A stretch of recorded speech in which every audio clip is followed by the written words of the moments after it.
हंगामा है क्यों बरपा, थोड़ी लाठियां ही तो भाज दी गई हैं। कुछ लोगों के हाथ पैर में चोट आई है और कुछ लोगों के सर में चोट आई है। कि एक ऐसी व्यवस्था जो रीवा शहर के लिए थी और रीवा की खूबसूरती में वो दाग लग जाए जो दाग शायद अच्छे नहीं हैं और शायद उस दाग को सर्फ एक्सल भी नहीं धुलता। कहाँ तो तय था चरागा हर एक घर के लिए, कहाँ चिराग मैस्टर नहीं शहर के लिए। आज रीवा की जनता को बिल्कुल ठगा जा रहा है इको पार्क प्रबंधन के द्वारा।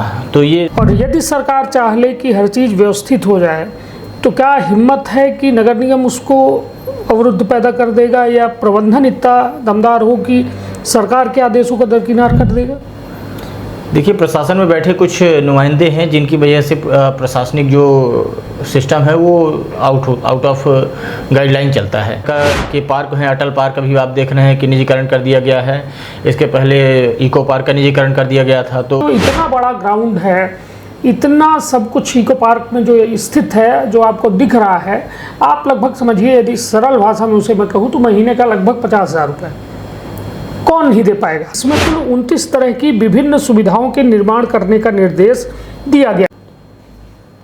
हंगामा है क्यों बरपा, थोड़ी लाठियां ही तो भाज दी गई हैं। कुछ लोगों के हाथ पैर में चोट आई है और कुछ लोगों के सर में चोट आई है। FIR हुई है। अब सवाल ये उठ रहा है कि एक ऐसी व्यवस्था जो रीवा शहर के लिए थी, रीवा के पर्यटन के लिए थी, आज वो विवादों में क्यों?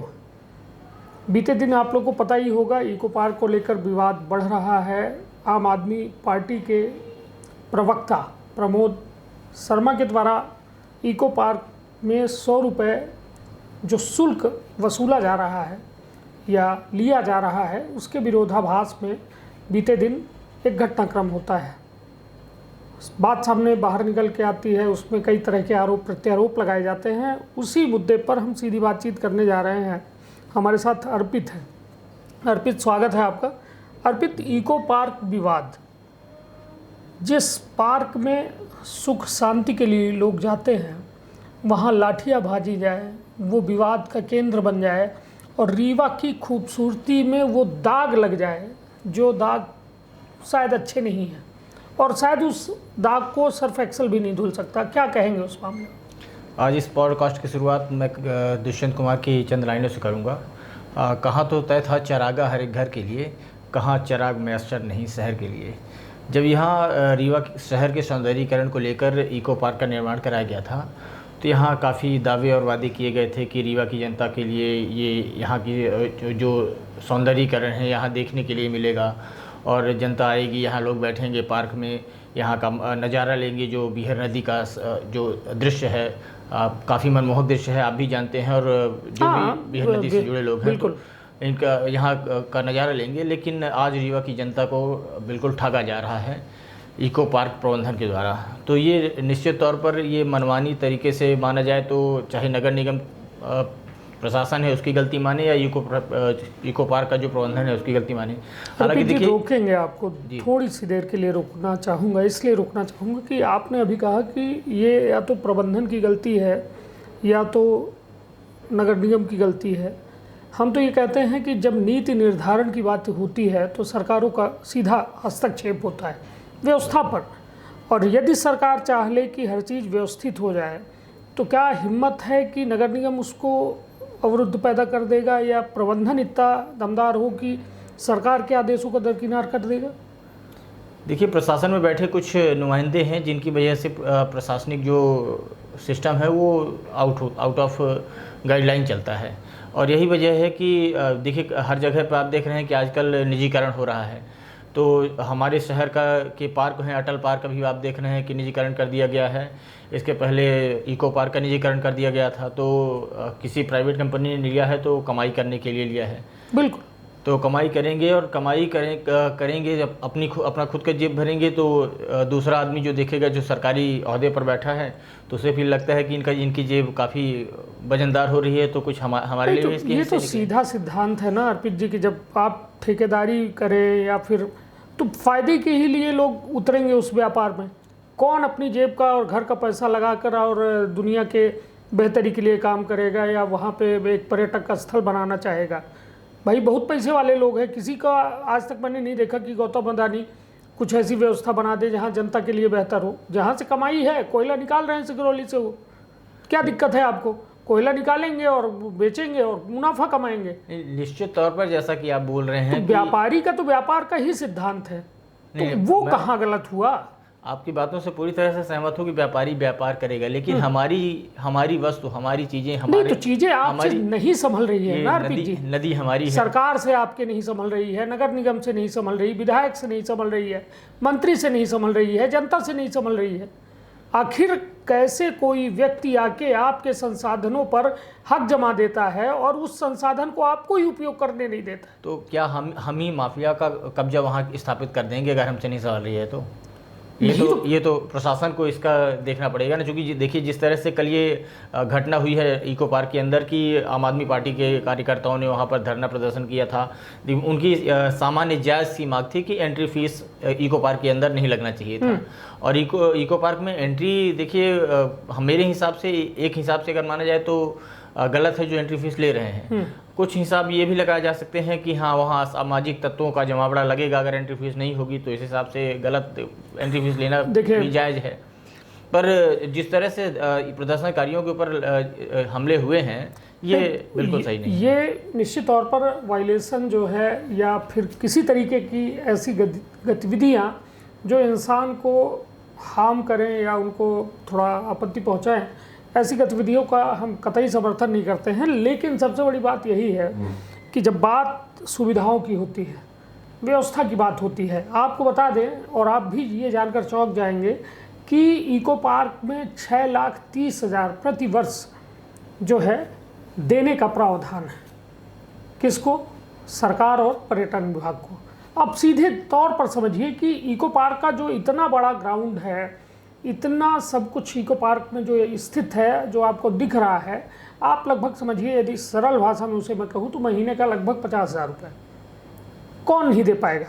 कौन व्यापारी है? यही तो आप समझे कि मतलब किस तरह से यहाँ भ्रष्टाचार हो रहा है। बिल्कुल कि 12 एकड़ का लगभग वो पूरा इलाका है इको पार्क के जो इर्द गिर्द सराउंडिंग एरिया जो है 12 एकड़ का एरिया है, और 50,000 रुपये महीने मासिक शुल्क, ये क्या मानेंगे आप? नहीं इतना तो मुझे लगता है कि आप इतनी ज़मीनें जो है 12.5 एकड़ का जो आप कहीं भी जाएंगे 10x10 का, यहीं पर रीवा शहर में ही बैठे हैं तो देख लीजिए समदड़िया में एक 10x10 का कमरा लेंगे तो 10,000 रुपये का। हाँ 10,000 15,000 का तो एक 10x10 का क्षेत्रफल का स्थान चला जाता है, किराए में मिलता है। लेकिन ठीक है, चलिए अपनी अपनी सेटिंग है, व्यापारी है भाई, ऊपर होगी पहुँच, बन गई सेटिंग, ठीक है, अच्छी बात है। ये जो इको पार्क है इसका निर्माण जो है PPP मोड के तहत अर्पित जी किया गया है और पब्लिक प्राइवेट पार्टनरशिप, ये PPP मोड में एक अनुबंध किया गया 29 एमिनिटीज़ का, मतलब 29 सुविधाओं का जो जनता को सीधे प्राप्त होंगी। देखिए यदि किसी को हम फ़ायदा दे रहे हैं तो उसके पीछे मकसद ये है कि हमारी आम जनता को कुछ राहत मिले, कुछ ऐसी चीज़ें मिले जो बाहर बड़े शहरों में आपको देखने को मिलती है। अब हमारे सरकार के पास पैसा नहीं है, नगर निगम के पास पैसा नहीं है, भाई नेता मंत्री के पास पैसा है भी, तो वो काहे के लिए जब व्यवस्था दूसरी जो है सार्वजनिक व्यवस्था डेवलप करनी है तो वहाँ क्यों लगाएंगे? तो इसमें एक अनुबंध किया गया कि 29 एमिनिटीज़ जो है बना के देनी है, जिसमें म्यूजिकल फाउंटेन है, तितली घर है, बहुत सारी ऐसी सुविधाएं जो एक इको पार्क के अंदर होनी चाहिए।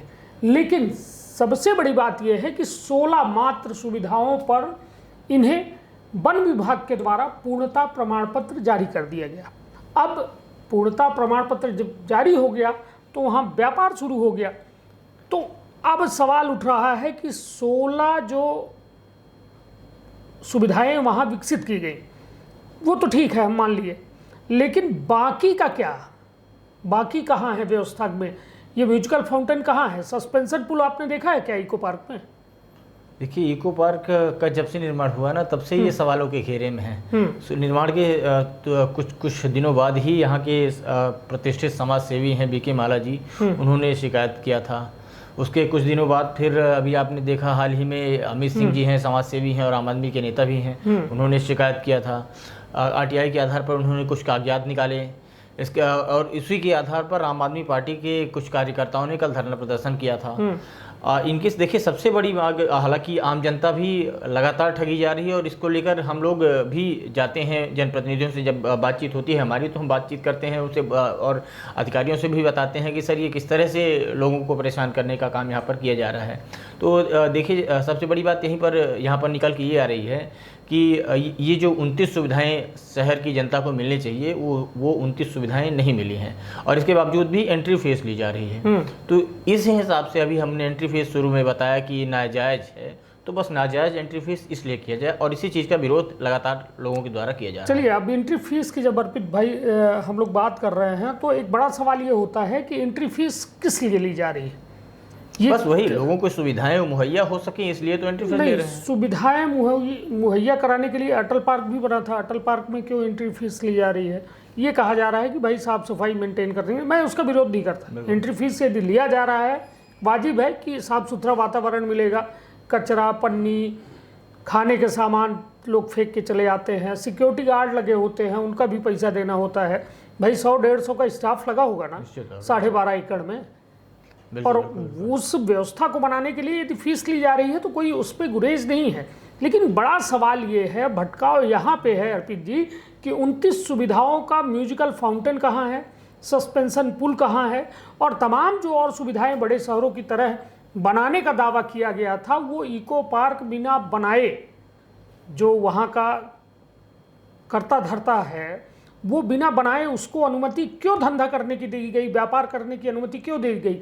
रोज़ यहाँ इको पार्क में शादियाँ हो रही हैं, रिसेप्शन हो रहे हैं, बर्थडे मनाए जा रहे हैं, बाकायदा दुकान चल रही है, होटल चल रहा है, सब कुछ चल रहा है। सबसे बड़ी बात यही कि वहाँ अब ये पारिवारिक कार्यक्रम होने लगे हैं, इस पर तो रोक लगानी चाहिए। मतलब हम निजी हाथों में दे दिए तो निजी हाथों में अपनी मर्जी का कुछ भी नहीं, वो कमाने के हिसाब से ही लिया है, लेकिन जो वादा किया 29 का, 29 सुविधाओं का, उन सुविधाओं को क्यों नहीं आम जनता को दिया जा रहा है? और वो वास्तव में बेहतर सुविधाएं हैं अर्पित जी। यदि ये सारी सुविधाएं 29 बन जाएंगी तो आप विश्वास नहीं करेंगे, बड़े शहरों इंदौर जैसे बड़े बड़े पार्क और जो व्यवस्थाएं और सुविधाएं बनी हुई हैं, जिसको देखने यहाँ से लोग किराया लगा के इतना दूर जाते हैं 500-600 किलोमीटर, वो यहाँ रीवा में मुहैया हो जाए। इसी चीज का तो देखिए विरोध हो रहा है ना सर। नहीं तो विरोध 100 रुपए का हो रहा है। नहीं, और मैं कह रहा हूँ विरोध सुविधाओं का होना चाहिए। नहीं तो सुविधाएं जब हम विरोध करेंगे तब तो सुविधाएं आएंगी। तो 100 रुपए का विरोध करेंगे तो लाठियां पाएंगे,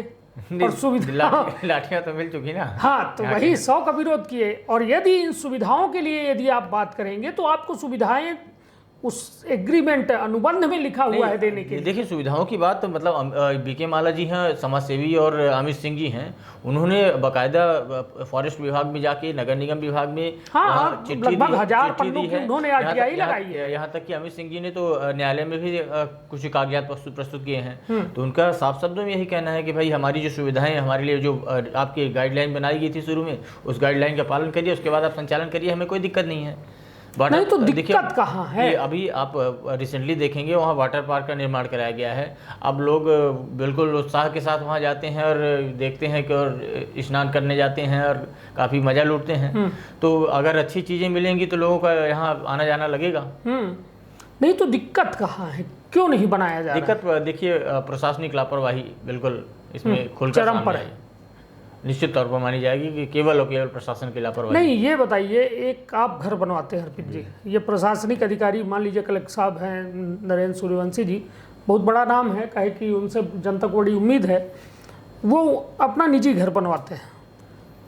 कोई भी ठेकेदार ये कह दे कि हम 10 कमरे का घर बना रहे हैं, स्विमिंग पूल बना के देंगे और आपका बाउंड्री भी होगा, गेट भी लगा होगा, मच्छर जाली भी लगाएंगे और तमाम सुविधाएँ देंगे, लेकिन आप समझिए कि उस घर को बनाने में महज जितने 15, 20, 26, 29 वादे किए गए कि ये सारी चीज़ें ठेकेदार कह रहा है कि हम बना के देंगे, उसमें से केवल 10 चीज़ें ही लगा के दी जाए, बाउंड्री बना दी जाए, घर बना दिया जाए, दरवाजे न लगाए जाए, तो क्या कलेक्टर साहब उसको स्वीकार करेंगे? उस घर को लेने की आवश्यकता ही क्या, हमें तो तुरंत उसे छोड़ देना है और अपना पैसा वापस ले लेना है। भाई हम तो ये कहते हैं कि जब ठेकेदार से हमारा अनुबंध है इस बात का कि हमें 29 चीज़ें चाहिए, तो फिर 29 चीज़ों का हिसाब कौन देगा?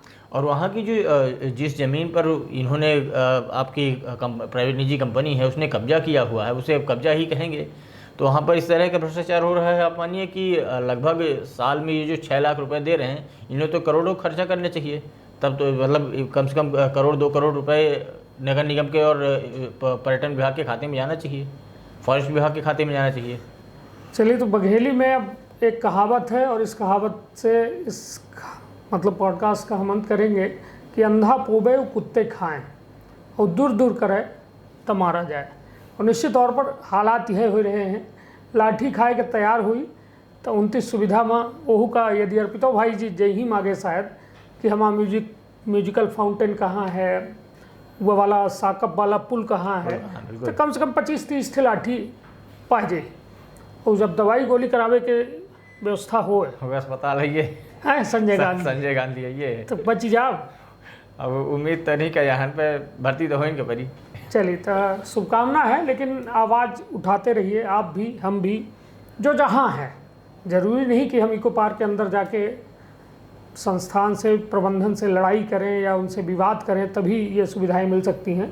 हाँ, यदि आप हम सब एकजुट, जैसे हम आवाज़ उठा रहे हैं, आप नेताओं को भेज सकते हैं इस खबर को, हमारी वार्तालाप को, क्योंकि हम तो किताबों से और दूसरे जो दस्तावेज हैं उनको देखकर आपको ये सारी जानकारियाँ उपलब्ध करा रहे हैं। एक चीज़ जरूर बता दें कि जो यहाँ के जिम्मेदार जनप्रतिनिधि हैं वो प्रशासनिक अधिकारियों को बुलाकर एक बार उनसे इस मसले पर जिरह जरूर करें। नहीं, बिल्कुल बात करनी चाहिए, और जनता का पैसा जनता के लिए होना चाहिए, ज़रूरी नहीं। ठीक है, व्यापारी व्यापार है, वो भी एक जनता के ही हिस्सा है, वो भी अपना व्यापार करेंगे। यदि 100 लगाया है तो उसमें से 150 तो कमाई होनी चाहिए, तब जाके उनका व्यापार भी स्थिर होगा, क्योंकि वो भी रोज़गार बांटते हैं, कई लोगों को उन्होंने रोज़गार दिया है।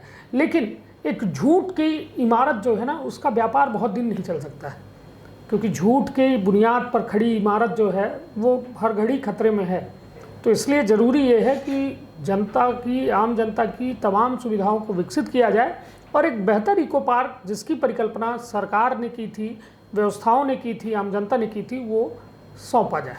तो रखिएगा अपना और अपने परिवार का बहुत ख्याल। धन्यवाद। प्रणाम।